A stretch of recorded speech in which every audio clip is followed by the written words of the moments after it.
오늘 2부 예배에 나온 우리 성도님들, 또 가정에서 오늘 온라인으로 함께 예배를 드리는 우리 모든 성도님들 사랑하고 축복합니다. 오늘 기쁨으로 하나님께 예배 드리시고 큰 은혜 받으시길 바랍니다. 오늘은 특별히 우리 청지기에 관한 말씀 네 번째 시간이자 마지막 시간입니다. 말씀을 통해서 큰 은혜 받으시고 청지기의 사명 잘 감당할 수 있는 우리 복된 은혜가 있기를 예수 그리스도의 이름으로 축복합니다. 여러분들, 이 청지기의 사명은요, 거룩한 새 예루살렘을 짓는 것입니다. 이스라엘 백성들이 포로로 끌려가고 난 이후에 3차에 걸쳐서 귀환하게 되었습니다. BC 458년에 에스라가, 학사 겸 제사장인 에스라가 이 레이지파를 중심으로 한 이스라엘 백성들 1758명 54명을 이끌고 다시 귀환하게 되는데요, 무슨 일을 하게 되었습니까? 영적인 갱신을 이루게 됩니다. 그리고 이 성전의 제사를 온전히 회복하는 사명을 감당하게 돼요. 1차 포로 귀환 때 스룹바벨이 성전을 완공했지만 제사는 드리지 못했어요. 하드웨어는 구비되었지만 소프트웨어가 가동 안 되었는데, 이 에스라를 통해서 성전 제사가 하나님께 드려지고 하나님의 성전이 온전히 회복되어지는 그 위대한 역사가 일어나게 된 것입니다. 그런데 이 에스라의 귀환을 허락한 왕이 누구였을까요? 페르시아의 제왕 아닥사스다였습니다. 이 아닥사스다는 에스라가 다시 돌아와서 성전 제사를 회복할 수 있도록 많은 물질적인 지원을 아끼지 않게 되었는데요, 이 에스라 7장 말씀을 보면은 은 100달란트, 또 밀 100고루, 기름 100밭을 지원하게 되었습니다. 이 밀 100고루라고 하는 것은 밀 100석, 우리의 단위로 따지게 되면 밀 1,000가마니, 기름 100밭은 기름 100말, 이러한 많은 재물들을 성전의 회복을 위해서 지원하게 되었습니다. 여러분들, 이 에스라 7장에 나타난 이 기름 100밭이라고 하는 것, 밭은 으깨어지다라고 하는 뜻을 가지고 있습니다. 그래서 우리에게 으깨어지신 분이 계시잖아요. 우리 예수님이었어요. 우리 예수님은 겟세마네 동산에서 으깨어지시는 기도를 드리셨습니다. 피와 땀과 눈물을 쏟으시고 우리를 위해서 기도해 주셨고요, 우리 예수님께서는 십자가에서 으깨어지셔서 당신의 모든 피와 물을 아낌없이 쏟아 부으셨고, 죽으시고 부활하신 예수 그리스도께서 성령을 부어주셔서 성령께서 우리에게 오셔서 예수 그리스도를 믿게 하셨고, 우리를 예수 그리스도 안으로 들어가게 하셨고, 참 성전이신 예수 그리스도와 연합된 성전이 되게 하셨어요. 성전이. 여러분들이 에스라의 사역은 성전을 회복하는 사역이었고요, 우리 예수님의 사역이, 청지기 되신 예수 그리스도의 사역이 바로 성전, 우리를 성전으로 세우시는 사역입니다. 그리고 성전으로 세우는 이 청지기의 직분을 예수님께서 우리에게 맡겨주셨는데, 우리는 주 예수 그리스도의 은혜와 생명을 나누고 공급함으로 말미암아 하나님께서 우리에게 맡겨주신 영혼들을 거룩한 성전으로 세우게 되는 것입니다. 누가복음 16장 9절 말씀이 청지기의 사명이 이 성전을 세우는 것임을 우리들에게 보여주고 있습니다. 내가 너희에게 말하노니 불의의 제물로 친구를 사귀라. 세속의 제물로 구제하고 나누고 섬기게 될 때 그리스도 예수의 사랑과 은혜가 흘러들어가므로, 여러분들 그 사랑을 받은 자들이, 그 구제를 받은 자들이 예수 그리스도의 사랑과 은혜를 체험해서 영원한 하나님의 나라 천국에 들어가서 거룩한 성전으로 세워지게 되는 것이잖아요. 이 청지기의 사명이 바로 성전으로 세우는 거예요. 계시록 21장 2절 말씀을 보게 되면 예수 그리스도께서 재림하실 때 새하늘과 새 땅이 열리고 하늘에서부터 거룩한 성 새 예루살렘이 내려오게 되는 것을 우리가 보게 됩니다. 여러분들, 청지기는요, 이 성전을 세우는 자입니다. 그래서 예수의 사랑과 은혜를 베풀어서 하나님께서 우리에게 맡겨주신 영혼들을 하나님의 나라로 인도하는 것이 청지기의 사명이잖아요. 여러분들, 청지기가 그래서 예수의 은혜를 베풀어서 영원한 하나님의 나라로 인도하게 되는데 그 하나님의 나라가 무엇입니까? 여러분들 계시록 21장 2절에서 바로 거룩한 성새 예루살렘입니다. 거룩한 성새 예루살렘은요, 신랑을 위하여 단장한 신부, 곧 교회라고 말씀하고 있어요.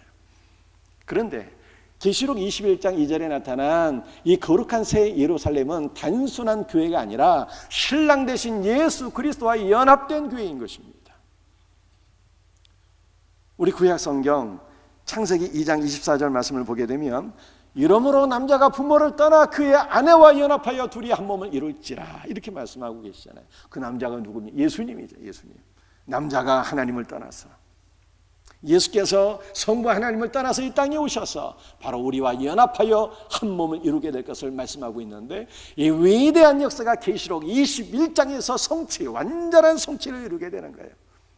신랑 되신 예수 그리스도와 연합된 신부 교회 공동체, 여러분들 이 위대한 거룩한 새 예루살렘을 세우는 것이 청지기의 사명이에요. 그리스도 예수의 은혜와 생명을 나누고 공급함으로 말미암아 거룩한 하나님의 나라를 세우는 것, 이 복된 사명 잘 감당할 수 있는 청지기들 되시기를 주의 이름으로 축복합니다. 여러분들 오늘은 우리 두 가지 말씀으로 은혜를 나누고자 하는데요, 청지기의 사명, 죄사함의 은혜를 선포하는 거예요. 누가복음 16장 5절 말씀을 우리 다시 한번 읽어보겠습니다. 시작. 주인에게 빚진 자를 일일이 불러다가 먼저 온 자에게 이르되 내가 내 주인에게 얼마를 빚졌느냐. 여러분들 이 청지기가 주인에게 빚진 자를 다 불러 모아서 주인에게 얼마 빚졌냐 물어보았잖아요. 빚진 것은 죄를 지었다는 것과 같은 의미인 것을 제가 설명드렸습니다. 여러분들이 이 설교를 시작한 것이 5월달이 있는데 말씀이죠. 가정의 달에 이 설교를 하면서 제가 숙제 내드렸는데 숙제 잘 하셨나요?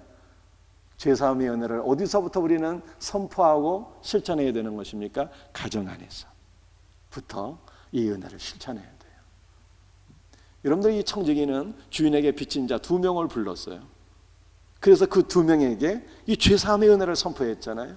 여러분들 우리 6월달인데요, 아직 숙제를 못하신 분이 계시다면 6월달에 이 숙제를 문자적으로 우리 최소한 2명, 나의 가족, 사랑하는 가족으로부터 시작해서 가장 가까운 세런들, 혹은 하나님께서 나에게 말씀하시는 영혼들이 있다면 최소한 2명을 그리스도 예수의 사랑으로 용서할 수 있는 우리 성도들이 되시기를 바랍니다.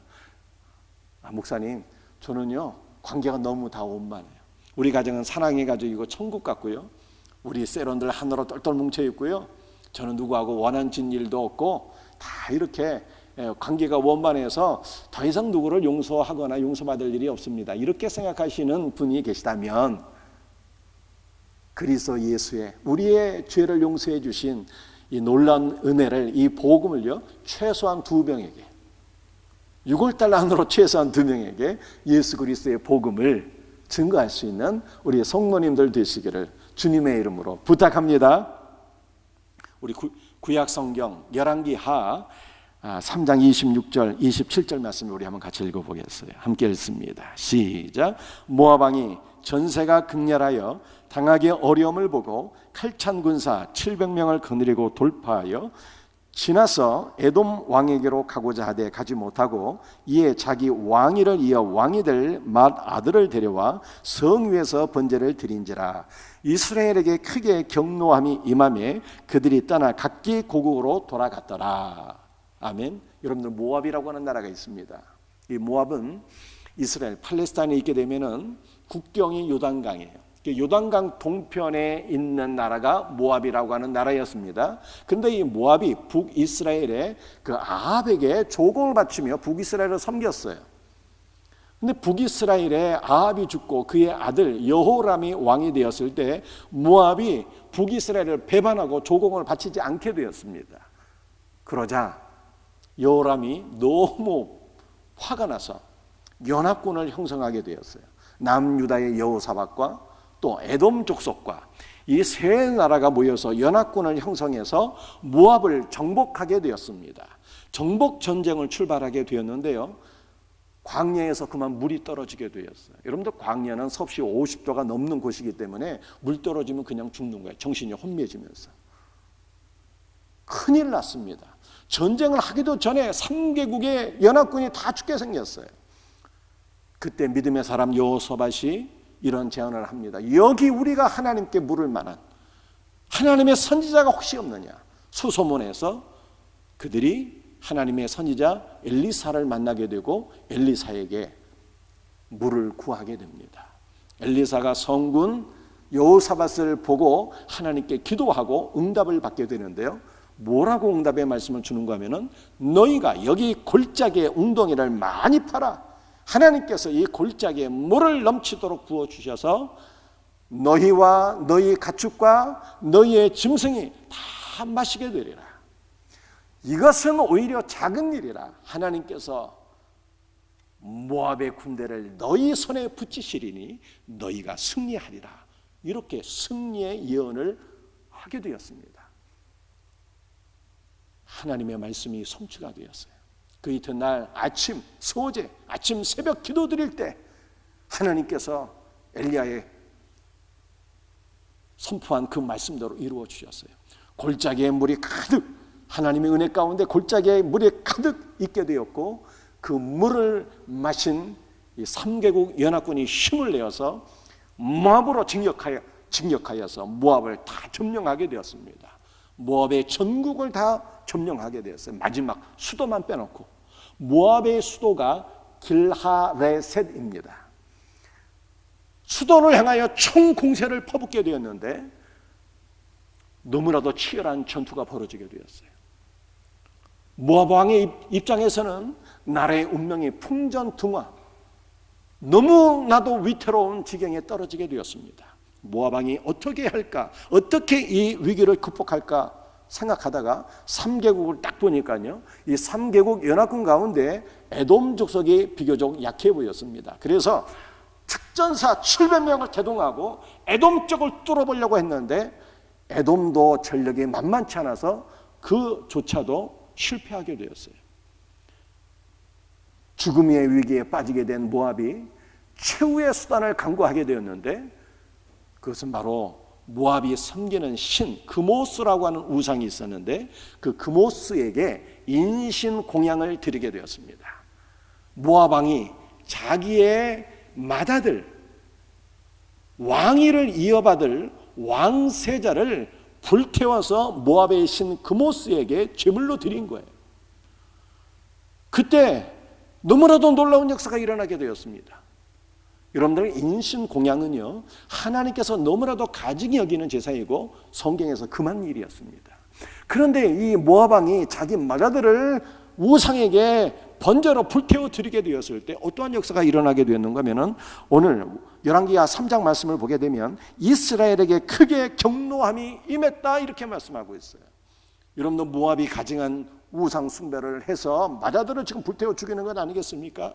그러면 하나님의 심판이 어디에 임해야 되는 거예요? 모압에게 임해서 모압이 멸망을 당하는 것이 마땅한 일인 것 같은데 놀랍게도 성경은요 이스라엘에게 큰 진노가 임했다 이렇게 말씀하고 있어요. 왜 이스라엘에게 진노가 임한 것입니까? 이게 도대체 무슨 얘기일까요? 학자들이 이것을 해석할 때 모압의 왕위를 이어받게 될 왕세자가 불에 타서 죽게 되는 이 끔찍한 광경을 바라보고 모압의 모든 백성들, 모압의 모든 군사들이 막 광난을 일으키게 되었는데 그 광난이 그들의 분노가 이스라엘에 임하게 되었다는 거예요.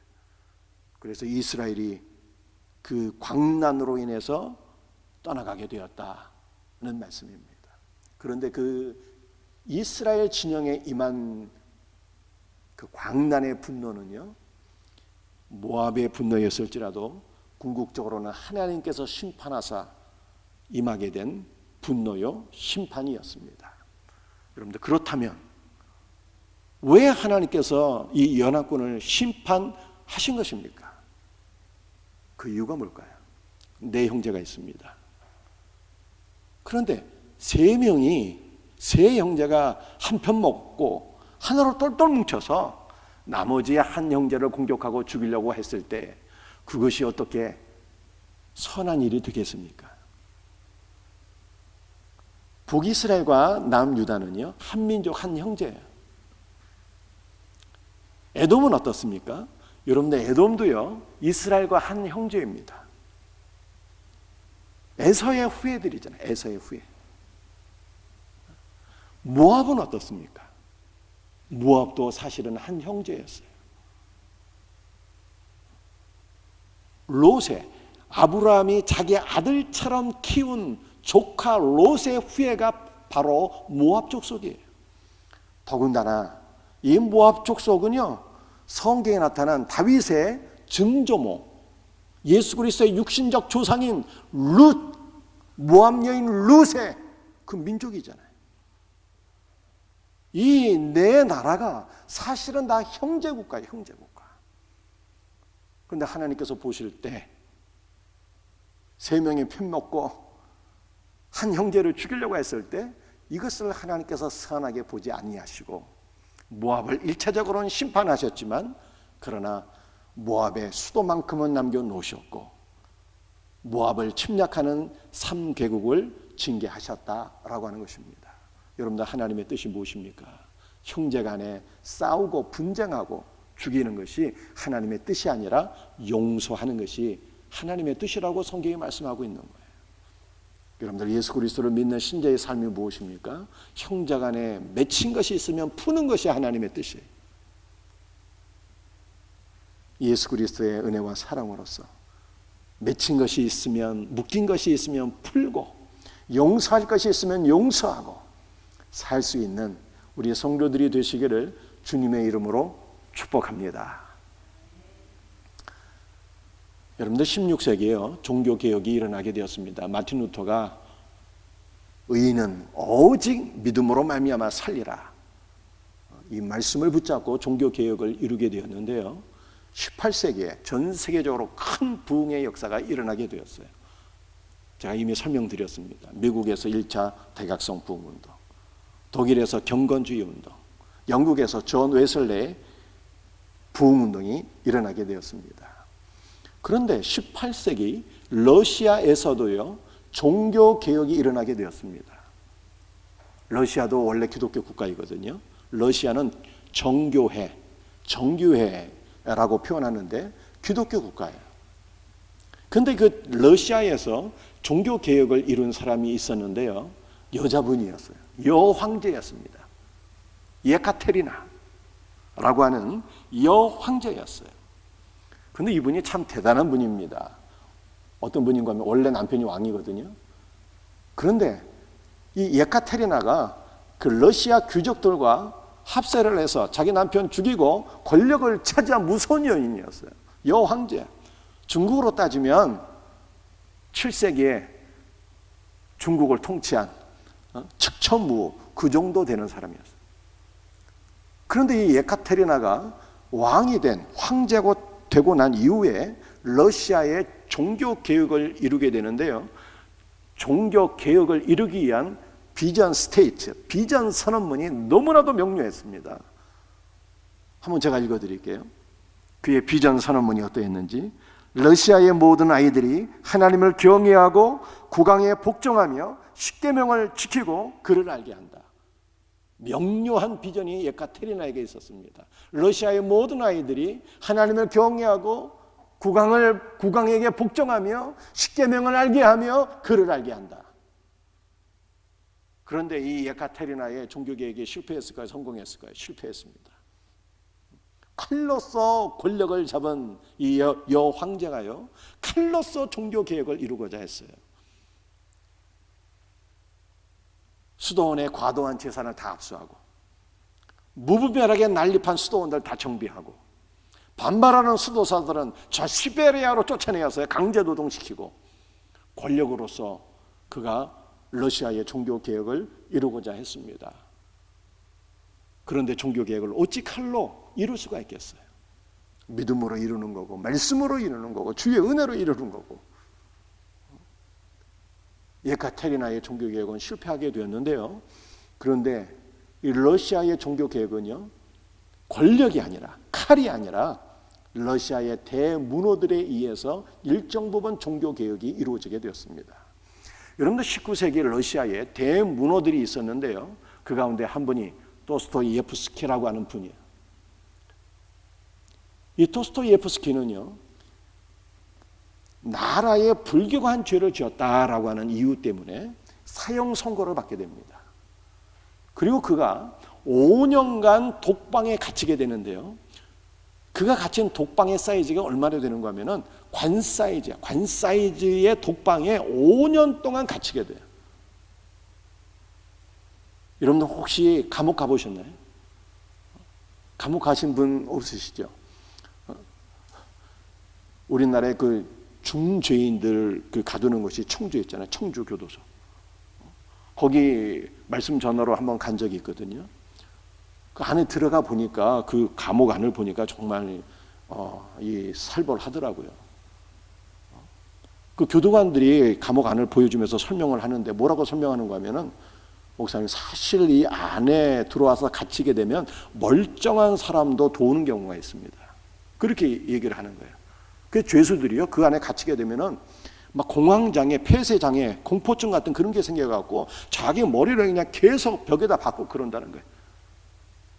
그런데 그 방 사이즈를 보니까 그 여러 명에서 함께 쓰는 방 사이즈가 한 2-3평 그 정도 되더라고요. 2-3평. 근데 그걸 몇 명 같이 쓰는 거예요.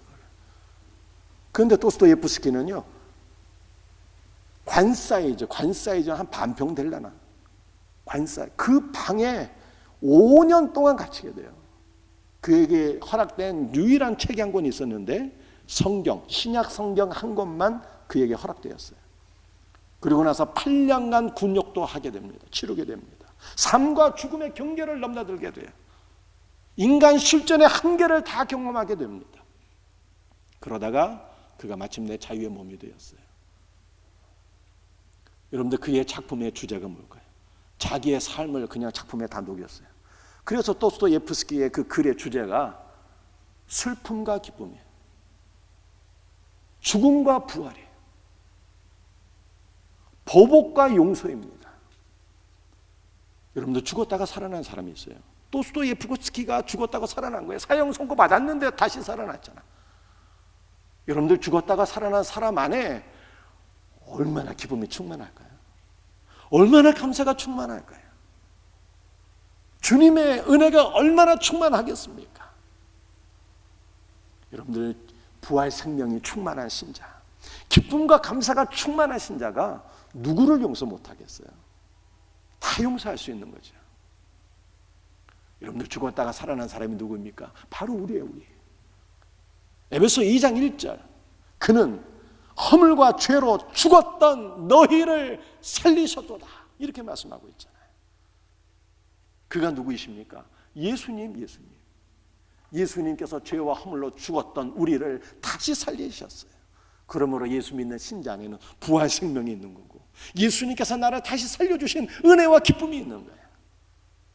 사랑하는 성도들이요, 오늘 우리가 코로나 때문에 혹시 두려움으로 교회를 나왔을지라도 우리를 예배를 드리는 우리 성도들의 마음 안에는 주님께서 나를 살려주신 기쁨과 감사가 충만해야 되는 것입니다. 여러분들, 이 기쁨과 감사가 충만할 때 나에게 죄를 지은 자가 있을지라도 용서하고 용서를 선포할 수가 있는 거예요. 여러분들, 그리스도의 용서를 선포하는 자, 이것이 바로 청지기의 직분인 것입니다. 주님께서 나를 살려주신 이 놀라운 은혜와 기쁨을 누리면서 그리스도의 은혜로서 모든 일들을 용서하고 사랑할 수 있는 우리 성도들이 되시기를 예수 그리스도의 이름으로 축복합니다. 여러분들, 그리스도의 용서를 선포하게 되면 어떻게 될까요? 그리스도의 용서를 선포하면 우리 성경 말씀 누가복음 16장 6절과 7절 말씀을 우리 한번 같이 읽어보겠어요. 시작. 말하되 기름 100말이니이다. 이르되 여기 내 증서를 가지고 빨리 앉아 50이라 쓰라 하고 너는 얼마나 빚졌느냐. 이르되 밀 100석이니이다. 청지기가 주인에게 빚진 자들을 불렀어요. 너 주인에게 얼마 빚졌느냐 물어보니까 밀 100석 빚졌습니다, 이렇게 답변한 거예요. 제가 여러분에게 한 가지 질문하겠습니다. 여러분들 1, 2, 3, 4, 5, 6, 7, 8, 9, 10, 100, 200, 300 이러한 숫자를 아라비아 숫자라고 하잖아요. 여러분들, 아라비아 숫자는 언제 어디서 만들어진 것일까요? 혹시 알고 계십니까? 아라비아 숫자는요 5세기에 인도에서 만들어졌고요 10세기에 이르러서 이슬람권에서 널리 통용이 되었고요 이슬람을 통해서 유럽에 전파되어서 전 세계가 지금은 아라비아 숫자를 사용하고 있는 것입니다. 자, 그렇다면 다시 질문을 드리겠습니다. 예수님 때에는요 이 아라비아 숫자 1, 2, 3, 4, 5, 6, 7, 8, 9, 10, 100, 200, 300 이러한 숫자가 아라비아 숫자가 있었을까요? 없었을까요? 있었습니까? 없었습니까? 5세기에 만들어졌다 그랬잖아요. 당연히 없었죠. 예수님 때는. 예수님은 AD 0년 그 전으로 탄생하셨으니까. 예수님 때는요. 예수님 1세기 뿐이에요. 그래서 당연히 아라비아 숫자가 없었어요. 그렇다면 지금 누가복음 16장에 기록된 주인에게 빚진 자가 기름 100말 빚졌습니다. 밀 100석 빚졌습니다. 이 100이라는 숫자, 이 100이라고 하는 숫자를 아니 아라비아 숫자가 없었으면 어떻게 표기를 했을까요? 아라비아 숫자가 없는데 뭐로 이 100이라는 것을 표기하고 말했겠느냐라고 하는 거예요. 그것은요 바로 히브리어 철자예요. 철자. 여러분들 히브리어에는요 22개의 철자가 있는데 그 가운데 9번째 철자가 코프라고 하는 철자예요. 그 코프라고 하는 철자가 바로 100이라고 하는 뜻을 갖고 있어요. 히브리어 자음 22개에 다 이 숫자가 있어갖고 19번째 코프가 바로 100입니다. 밀 100석 빚졌습니다. 이렇게 얘기를 한 거예요. 그랬더니 청지기가 너 여기 빨리 앉아서 50이라고 써라. 50을 탕감해 줬어요. 여러분들 50이라고 하는 숫자는 그때 아라비아 숫자가 없었는데 뭐로 50을 표기했겠느냐 이 말이에요. 그것은 히브리어 자음 22개 가운데 14번째 자음 눈이라고 하는 자음이 있었는데요. 이 눈이 50이라고 하는 숫자를 갖고 있어요. 그런데 히브리어 이 자음은 상당히 그 놀라운 그 자음입니다. 자음이 숫자도 갖고 있지만요. 그 자음 하나하나의 뜻이 있었어요. 그래서 이 눈이라고 하는 이 자음은 무슨 뜻을 갖고 있었는가 하면 50이잖아요. 숫자가 50인데 이 자음 50이라고 하는 것은 신년이에요. 신년. 구약 성경을 보게 되면 50년째마다 이게 신년이거든요. 신년. 신년의 은혜를 가리키는 거예요. 여러분들 신년은요. 모든 것을 다 탕감받는 해입니다. 주 예수께서 우리의 모든 죄를 다 탕감해 주신 것을 믿으시길 바랍니다. 여러분들 그런데요.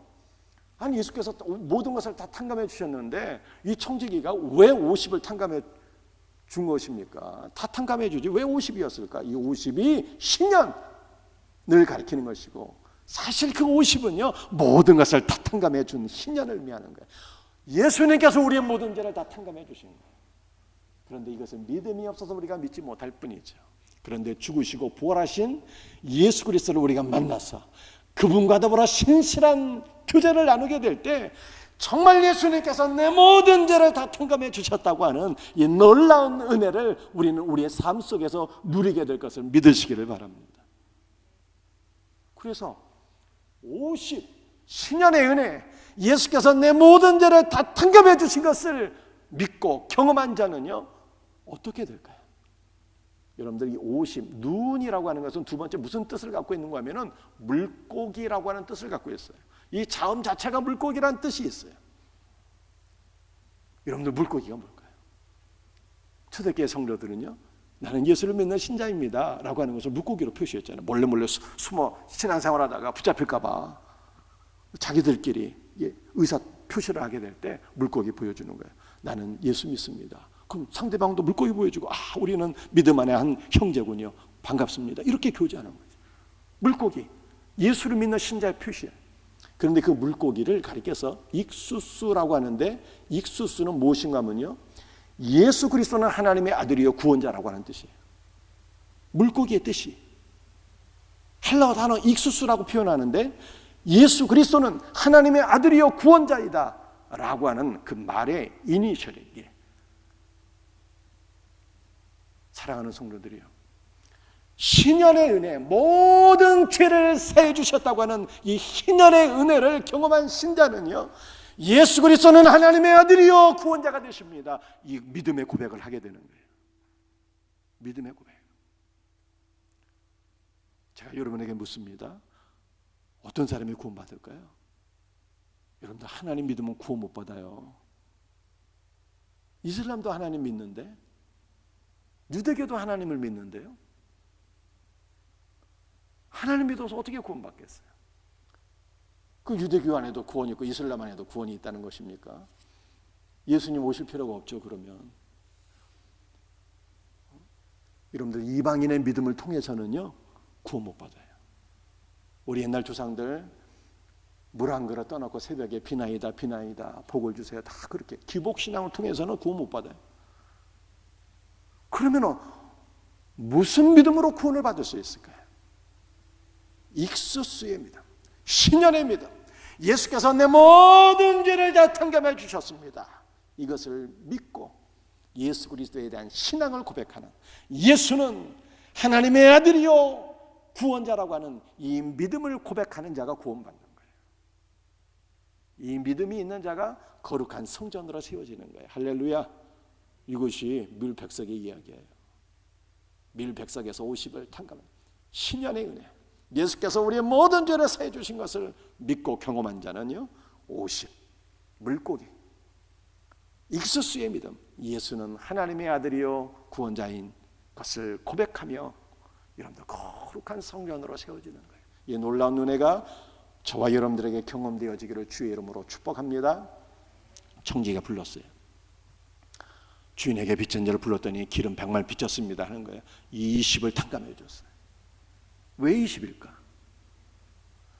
여러분들, 20이라고 하는 이 숫자는요 아라비아 숫자가 없었잖아요.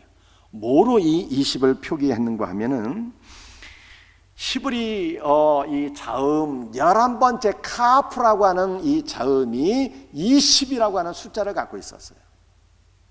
그런데 20은 두 가지 뜻을 갖고 있네요. 교환, 구속. 이 첫 번째 뜻이 교환과 구속이에요. 물물 교환하는 거 말고 예수의 생명과 나의 죽음이 교환된 거예요. 나의 죄와 죽음은 예수께로 가고 예수의 생명이 내게로 오고 교환 생명. 예수의 생명이 나의 생명이 됨으로 말미암아 나는 구속, 자유함이 되었어요. 두 번째, 20이라고 하는 숫자는요 아들의 숫자이고 아들이 되게 하는 숫자예요. 요셉이요 애굽의 총리가 되었습니다. 애굽 전역을 다스리는 총리가 되었는데, 여러분들, 그가 애굽을 다스리게 될 때 애굽 땅에 7년 풍년이 들게 되었습니다. 곡식이 헤아릴 수 없이 막 산더미처럼 쌓이게 되었어요. 그런데 그 풍년의 곡식 가운데 20%를 다 거둬들였어요. 80은 백성들이 먹고 20을 다 거둬들였어요.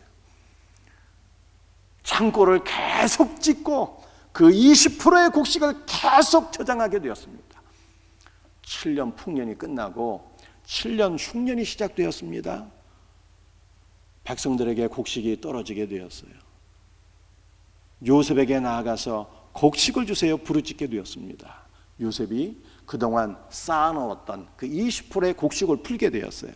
백성들이 처음에는 돈으로 곡식을 사게 되었고요, 돈이 떨어지자 그들의 가축으로 양식을 사게 되었고요, 가축도 떨어지자 땅을 팔아서 땅으로 곡식을 사게 되었고요, 마침내 모든 것이 없자 애굽 사람들이 자신의 몸을 요셉에게 팔고 곡식을 얻게 되었어요. 그 20%로.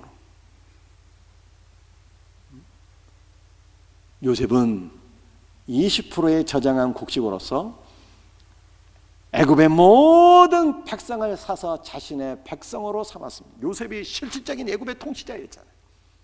20%의 양식으로 온 애굽인들이 요셉의 백성이 된 거예요. 여러분들, 요셉이 누구입니까? 예수 그리스도, 예수 그리스도. 여러분들, 20은요 아들, 성자, 아들의 숫자이고 20은 아들이 되게 하는 숫자예요.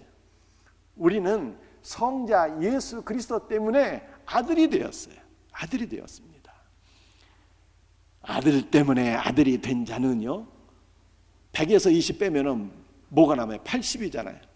80은 뭐로 표기를 했을까요? 여러분들 히브리어 자음 17번째 자음이 페라고 하는 자음인데, 스크린 페라고 하는 자음인데요, 입 고백이라고 하는 뜻이에요. 고백. 아들 때문에 아들이 된 자는요 고백하게 되는 거예요. 무엇을 고백하게 될까요? 로마서 10장 10절 말씀. 사람이 마음으로 믿어 의에 이르고 입으로 신하여 구원에 이르느니라. 사람이 마음으로 믿어 의에 이르고 입으로 신하여 구원에 이른다. 무엇을 신하는 것입니까? 아들 때문에 아들이 되었다고 하는, 죽으시고 부활하신 그 아들 때문에 내가 아들이 되었다고 하는 이 놀라운 은혜를 고백하게 되는 거예요. 사랑하는 성도들이요, 청지기의 사명은 죄사함의 은혜를 선포하는 것입니다. 이 죄사함의 은혜를 선포하고 죄사함의 은혜를 공급하게 될 때, 나누게 될 때, 여러분들 우리는 익수수의 믿음을 갖게 되는 거예요. 아들에 대한 믿음을 갖게 되는 거예요. 예수 그리스도는 하나님의 아들이요 나의 구원자가 된다고 하는 이 믿음을 고백하게 되는 거예요. 이 믿음을 갖고 있는 자만이 거룩한 성전으로 세워지는 거예요. 이 복된 사명 감당하는 우리 성도들 되시기를 주 예수의 이름으로 축복합니다. 여러분들, 두 번째, 청지기의 사명은요, 작은 것에 충성하는 것입니다. 오늘 성경 말씀 누가복음 16장 10절 말씀을 우리 한번 같이 읽어보겠습니다. 시작. 지극히 작은 것에 충성된 자는 큰 것에도 충성되고 지극히 작은 것에 불의한 자는 큰 것에도 불의하니라. 여러분들, 지극히 작은 것은요, 가장 작은 것을 뜻합니다. 여러분들 주목해 보시기 바랍니다. 제가 여러분에게 질문할게요. 여러분에게 가장 작은 것은 무엇인가요? 예수 믿는 신자에게 가장 작은 것, 가장 가치가 작은 것은 돈이어야 합니다. 그런데 신약 성경을 보게 되면 바리새인들 삶의 가장 작은 것은 돈이 아니었어요. 오히려 바리새인들에게는 돈이 가장 큰 것이었습니다. 여러분들, 오늘날 예수 믿는 신자들에게 돈이 가장 큰 가치가 되면 될까요? 안 될까요? 안 됩니다. 성경은 우리의 삶에 돈이 가장 큰 가치가 되는 것을요, 위험하다 계속 경고하고 있어요. 우리 성경 말씀 두 군데를 한번 살펴보겠습니다. 구약 성경 신명기 8장 13절 14절 말씀이에요.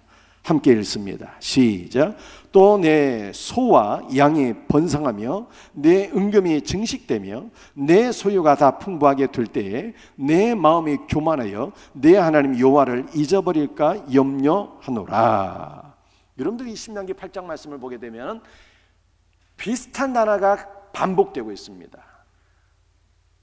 번성하게 된다, 증식하게 된다, 풍부하게 된다. 내 은금이, 내 우양이 번성, 증식, 풍부하게 될 것을, 재물이 늘어나게 될 것을 계속 강조하고 있어요. 그런데 재물이 늘어나는 것은 좋은 일일까요? 나쁜 일일까요? 여러분들, 재물이 늘어나는 것은요, 나쁜 것이 아닙니다. 부자가 되는 것은요, 죄가 아닙니다. 그런데 신명기 8장에서 우리 하나님께서는 모세를 통해서, 예배 시간에 설교 말씀 안 듣는 사람들은 이게 재물의 가장 큰 가치가 되는가, 잘 들어야 돼, 떠들지 말고.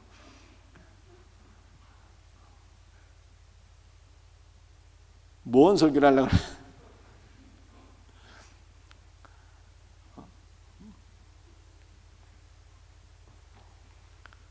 하나님께서 신명기 8장에서 뭘 우리에게 말씀하고 있는가 하면은, 재물이 늘어나는 것, 부자가 되는 것은 죄가 아니고 나쁜 것이 아닌데, 그러나 이것은 매우 위험한 일이다. 위험한 일이다. 계속 경고하고 있어요. 경고. 재물이 증가될 때 너희 마음이 교만해져서 너에게 물질의 복을 주신 여호와 하나님을 잊어버릴까 하노라. 하나님을 잊게 되는 그 위험성을 경고하고 있어요. 여러분들 신약 성경을 보겠습니다. 디모데전서 6장 10절 말씀이에요. 말씀 같이 읽습니다. 시작. 돈을 사랑함이 일만하게 뿌리가 되나니 이것을 탐내는 자들은 미혹을 받아 믿음에서 떠나 많은 근심으로써 자기를 찔렀도다. 여러분들 돈이 많은 것은 죄가 아니라고 말씀드렸습니다. 하나님께서 물질에 복을 주신 것입니다. 그러나 위험하다고 계속 경고하고 있어요. 돈을 사랑하는 것은 일만하게 뿌리가 되는데 특별히 두 가지가 위험하다는 거예요. 그 두 가지가 무엇입니까? 미혹을 받아서 믿음에서 떠날 수가 있고요, 많은 근심으로써 자기를 찌르게 된다는 것입니다. 돈이 많으면 근심과 걱정이 많아지게 된대요. 제가 오늘 러시아 얘기해드렸잖아요. 러시아의 종교개혁은 칼로서는 실패하게 되었고, 러시아의 대문호들, 하나님을 경외하는 위대한 작가들에 의해서 일정 부분 이루어지게 되었는데, 그 가운데 한 분이 톨스토이라고 하는 분이에요. 여러분들, 톨스토이는요, 물질이나 건물에 집착하는 개인이나 조직은 절대로 하나님의 나라를 얻을 수 없다고 그랬어요. 톨스토이는 천국은요, 오직 내면에 예수 그리스도의 십자가의 사랑을 경험하는 자만이 얻을 수 있다, 이렇게 말했습니다. 여러분들, 물질을 사랑하는 자가 하나님의 나라를 얻을 수 없다는 것은요, 물질을 통해서는 인간 내면에 결코 만족이 없다는 거예요. 만족함이 없다는 거예요. 오히려 많은 근심이 생긴다는 거예요. 여러분들, 세상 물질에 집중하게 되잖아요. 그러면 하늘과 땅의 것을 다 잃어버리게 된대요. 롯이 바로 그러한 사례였어요. 롯은 믿음의 사람이요 의인이었지만 세상 물질에 집착하고 재물을 모으는 것을 삶의 목적으로 삼아서 소돔 고모라 성을 선택하고 많은 것을 쌓아두었는데, 하나님의 심판이 임하는 바람에 모든 것을 다 잃게 되었어요. 그 많은 재산, 사랑하는 가족들을 다 잃어버리고 그냥 불 가운데서 간신히 부끄러운 구원을 얻게 되었어요. 그래서 물질을 사랑하는 자는요, 모든 것을 다 잃기 때문에 마음에 근심하게 되는 거예요.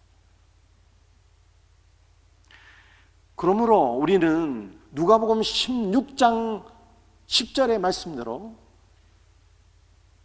가장 작은 것이 돈이 되어야 돼요.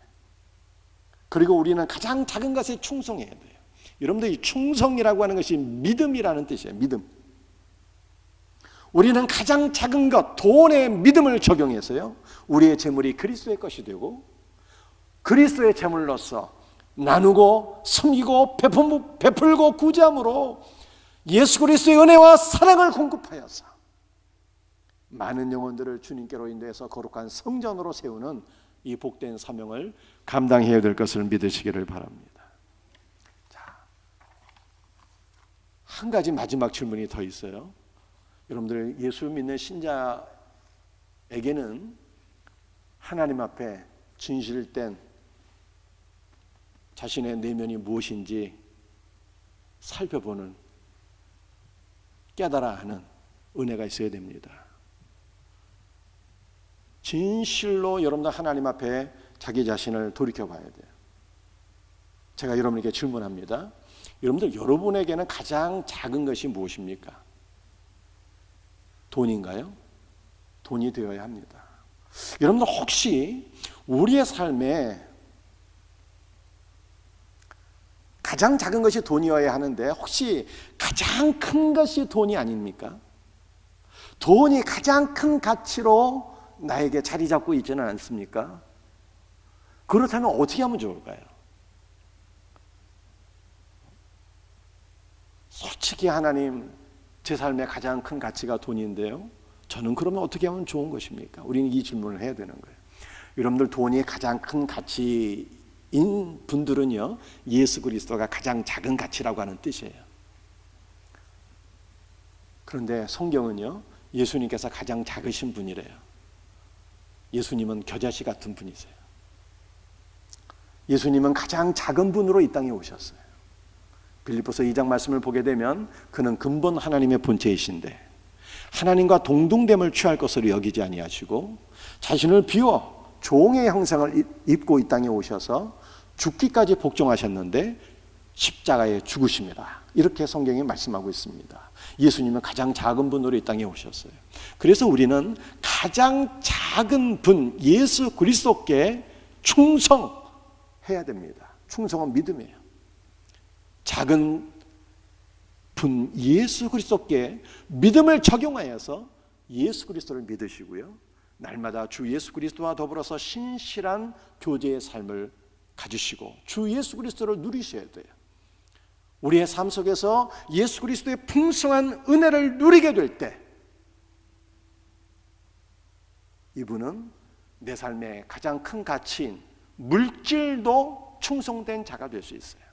예수 그리스도의 신실한 은혜를 누린 자는 내 삶의 가장 큰 가치인 물질도 믿음을 적용해서 이 물질을 그리스도의 물질로 알아서 물질로 구제하고 그리스도의 사랑과 은혜를 베푸는 물질의 청지기도 될 수가 있는 것입니다. 사랑하는 성도들이여, 우리는 마모니즘, 다 이 물질 지향적인 이 삶을 살아가고 있잖아요. 그러나 주님은 우리에게 달라야 된다고 말씀하고 계세요.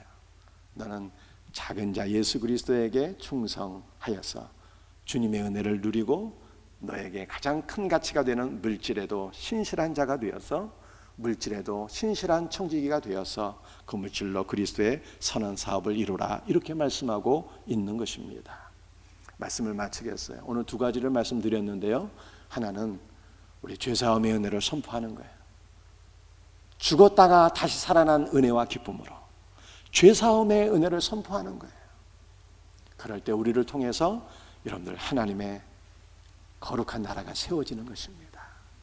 여러분들 예수를 믿는 신자는요, 물질이 가장 작은 가치가 돼요. 그러나 물질이 나에게 큰 가치라면 가장 작은 가치이신 예수 그리스도, 작은 분이신 예수 그리스도에게 신실해서 여러분들 그리스도 예수를 충만하게 누려 물질에도 신실한 청지기가 되는 것이 여러분들 우리가 감당해야 될 청지기의 삶인 것입니다. 이 놀라운 은혜가 있기를 우리 예수 그리스도의 이름으로 축복합니다. 할렐루야.